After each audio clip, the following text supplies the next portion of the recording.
Pria mengamuk dan menyerang warga menggunakan badik di kota Rantepao, Toraja Utara viral di media sosial. Petugas yang tiba di lokasi dan hendak mengamankan pelaku justru mendapat perlawanan hingga terpaksa mengeluarkan tembakan peringatan. Warga yang geram akhirnya mengeroyok pelaku hingga babak belur.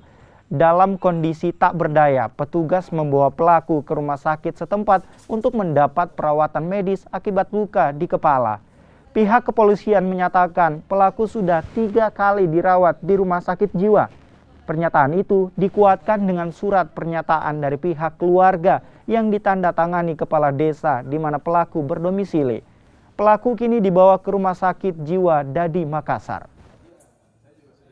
Yang bersangkutan beberapa waktu yang lalu pernah tertangkap di Polres lain dan pada saat itu dugaannya adalah yang bersangkutan adalah termasuk dalam ODGJ, orang dalam gangguan jiwa. Nah, kami berharap bahwa yang bersangkutan karena sudah ada dugaan seperti itu, saat ini kami mencoba untuk mencari ahli untuk menguatkan dari dugaan tersebut. Jangan sampai bahwa keterangan ODGJ ini hanya berdasarkan asumsi saja dari kepolisian, tetapi harus dibuktikan dengan ahli. Itu saja. Nah, kalau info ODGJ itu kan apakah dari keluarganya atau ada diagnosa dari? Nah, jadi info ODGJ bahwa pada saat yang tertangkap di Polres lain, bahwa yang bersangkutan sempat dirawat di pesantren di daerah Sidrap.